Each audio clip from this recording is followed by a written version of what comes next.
आज आपण बीडीएस परीक्षेमध्ये सहसंबंध हा जो घटक आहे बुद्धिमत्तेमध्ये तो आपण बघणार आहे. यामध्ये काय असतं, पहिल्या पदाचा दुसऱ्या पदाशी जो संबंध असतो तोच तिसऱ्या पदाचा इथं असणाऱ्या चौथ्या पदाशी संबंध असतो, किंवा पहिल्या पदाचा दुसऱ्या पदाचा पहिल्याशी जो संबंध असतो तसाच चौथ्या पदाचा तिसऱ्या पदाशी काय संबंध आहे ह्यालाच आपण सहसंबंध असे म्हणतो. अशी काही उदाहरणं आपण घेतले. त्यातलं पहिलं आहे बघा, NO चा सहसंबंध O आणि P ची आहे, तर 2 चा काय असणार आहे हे बघा. N नंतर काय आहे, LMNO. हे बघा LMNO, N चा O शी आहे की नाही, हा N चा O शी. तसं 2 चा काय असणार आहे, STU. T नंतर काय येणार आहे, U येणार आहे. आणि O नंतर P आहे बघा, OP.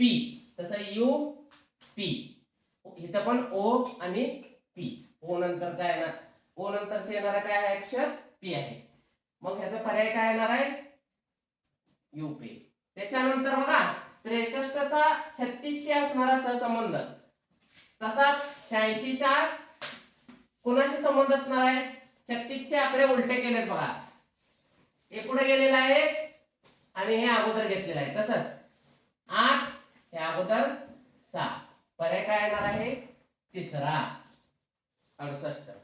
त्याच्यानंतर 47 चा 744 शी, तसा 255 चा कशाशी संबंध असणार आहे बघा.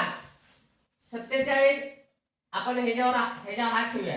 काय केले, 47 च 74 केले, म्हणजे इथं काय करणार आपण 25 च 52, फक्त 4 पुढे वाढवले, तसं 5 पुढे वाढवले, म्हणजे संख्यांची अदलाबदली करून काय उत्तर येणार आहे 52.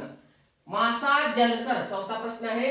मासा जलचर आहे. जलचर, भूचर आणि उभयचर असे 3 प्रकारचे प्राणी आपल्या या पृथ्वीवर आहेत. भूचर म्हणजे काय, भू म्हणजे जमीन, जलचर म्हणजे काय जमिनीत राहणारे, आणि उभयचर म्हणजे काय जमीन आणि पाणी दोन्ही ठिकाणी राहू शकणारे. आता भूचर मध्ये मासा कुठं राहतो, जलात राहतो, जलात म्हणजे पाण्यात जलचर. तसा बेडूक कुठं कुठं राहू शकतो, जमिनीवर राहू शकतो आणि पाण्यात पण राहू शकतो. मग त्याला काय म्हणतात, उभयचर. म्हणजे काय, दोन्ही ठिकाणी राहू शकणारा. चर म्हणजे चालणारा आहे की नाही, म्हणजे दोन्हीकडे चालू शकणारा म्हणजे राहणारा. अंतराचा एकक आहे किलोमीटर. इथून कवठेमंकाळ 10 किलोमीटर आहे.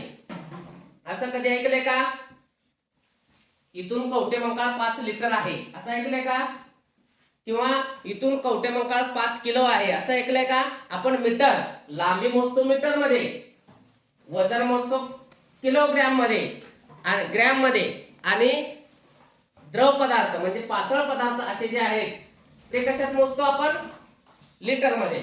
मग मला सांगा, अंतर आहे लांबी कशात मोजले, किलोमीटर मध्ये. तेल काय आहे, लिक्विड आहे. द्रव आहे, द्रव म्हणजे काय पातळ आहे, कशात मोजणार आपण, लिटर मध्ये. म्हणजे अंतराचं किलोमीटरशी, तसं तेलाचं काय, उत्तर काय आहे लिटर. बल्ब आपण आता इथं लावलाय बघा, बल्ब काय देतो, प्रकाश देतो. मग स्टो माहित आहे ना, शेगडी, त्याला इंग्रजीत स्टो म्हणतात. तो स्टो काय देतो आपल्याला, इंधन देतो, उष्णता देते, अन्न देतो, तापमान उष्णता देते. उष्णता दिल्यामुळेच आपण अन्न पदार्थ काय करू शकतो, शिजवू शकतो आहे का नाही. आता तिकडची उदाहरणं पाहूया.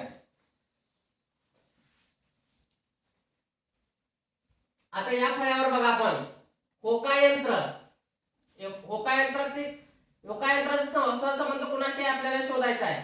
जसं तापमापीचं तापमान, तापमापी माहितीये, डॉक्टर आपल्याला गेल्यानंतर तिथं तापमापी ठेवतात. एक मशीन असते छोटीशी, ती अशी ठेवतात, थोडा वेळ पाहतात आणि मग काढून बघतात त्याच्यात तापमान किती आहे, म्हणजे तुमच्या शरीराचं तापमान आहे की नाही. हा, ते कशामुळे शोधतात, कशामुळे बघतात, कशा न बघतात, तापमापीला बघतात. तसं होका यंत्र माहितीये तुम्हाला, जी दिशा दाखवते, तो होका यंत्र तुम्ही कुठेही ठेवा, त्याची दिशा बरोबर, उत्तर कुणीकडे आहे, दक्षिण कुणाकडे आहे, हे लगेच कळतं. ह्या होकायंत्राचा वापर जहाजामध्ये करतात. आता आपल्याला रस्ते असतात इथं, त्या रस्त्यावर आपल्याला कळतं हा रस्ता कुठं जाणार आहे. पण समुद्रामध्ये, अथांग समुद्रामध्ये आपल्याला मोजणं शक्य नसतं, आहे की नाही. मग त्यावेळेस आपण होकायंत्र वापरतो. होकायंत्र कशासाठी? दिशा दाखवण्यासाठी. कशासाठी? दिशा दाखवण्यासाठी. ही अंगठी आहे, अंगठी बोटात घालतात. तसं हार कुणाला घालतात?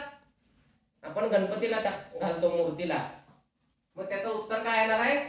मूर्ती. तसं यल बघा, त्याला काय केलंय? उलट केलंय. यल काय केलंय? उलट. तसं पी सुद्धा उलटा करायचा. पर्याय क्रमांक 3. 22 ला 10 वाढवले 33. तसं 66 ला 10 वाढवले 77. आता इथे बघा, 4 फुलं होती, इथं 3 फुलं केलेत. मग ह्याचं काय करणार आहे? इथं 5 फुलं होती, किती फुलं असायला पाहिजेत? ह्या 4 पाकळ्या आहेत एका फुलाला, त्याचे 3 पाकळ्या ठेवल्या. तसं इथं 5 पाकळ्या आहेत, त्याचं काय करावं लागेल?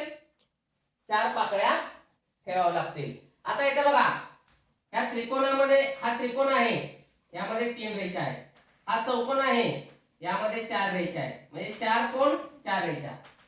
तसं हा षटकोन आहे, 1 2 3 4 5 6, याला 6 कोण आहेत, म्हणजे 6 रेषा पाहिजेत की नाही. म्हणजे जेवढे कोण आहेत तेवढ्या रेषा मध्ये आहेत. इथे बघा, हे पंचकोन आहे, 1 2 3 4 5. मग रेषा किती पाहिजेत? 5 पाहिजेत. इथे किती आहेत? 1 2 3 4 5 6. किती आहेत? 6. मग इथं कोण 5 आणि कोण 5, रेषा 6, म्हणजे हे येणार नाही.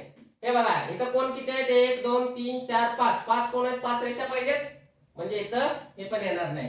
हे बघा, 1 2 3 4 5, यामध्ये 5 कोण आहेत? 5 रेषा पाहिजेत, इथं 4च आहेत, हे पण येणार नाही.